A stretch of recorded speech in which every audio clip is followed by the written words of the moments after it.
Şehit jinin jiyanın bemirin. Jiburaya geçti. Duruşlata navin de şereki berjandiye mezin te meşandın vakti zanın Armanca vi şehri tünekirana gelene. Jivi şehri her izede ali nereni de bandur dibin yen kuten katil kirin dezdireju be mafiyera ro birudiminin jin o zarukin. Armanca wan hezin xunmiş tünekirana nasnama ajin azade. Jiber ku jin azad ditirsin. Dizanın ko ger jin azad be civak ji azad be. Netev ji azad be. Vakti zanın rejime ko hember nasnama ajin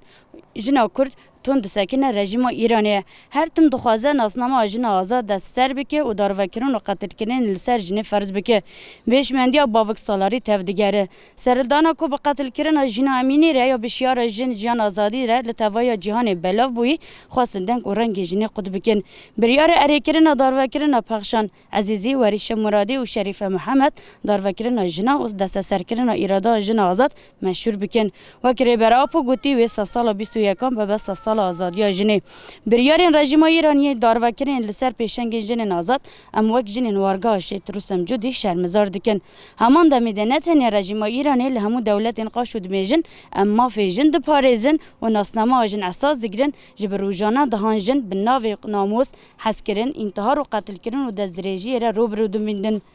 رژا کشتن جن روزانه زیده بوده و سریلت گرتن کوجر و بویر ناین زلال کرن رقمی کو دولت تردگوت و سال 2025 به سال مالبات و جن لبل راستیا کل برچاوا بوده سال قتل کرن و تنه کرن جن پیوجو کوجالی ریبر اپو وقتی دست بکرن اونها همو جهان جسو دگره ده نزدیکاتین جالین دولت دستلادار و همبری ناسنامه جن آزاد تین کرن ام وک جن کرد ام تجاری ناپجرین تکوشین ام حیا داوی جبو ناسنامه جن آزاد اراده جن آزاد و بردوام به ام هر تن برخوادن آخا بلند بکن ام دیسا بانک لهمورا گشتی و دولت و کسین دموکرات و رخصتین مافی جن د پاریزن دملدست روزک دنیا زوتر لارک خواخادی درکون و لهمبری بریارین داروکران رژیم ایرانی یل سر جنین پیشنگ راوستن و بیجن ادی بسه بیجی سروکاپو بیجی برخوادن جن کور جن جیان آزادی مجلس اشتا بیجی سروکاپو جن جان آزادی جن جان آزادی جن جان آزادی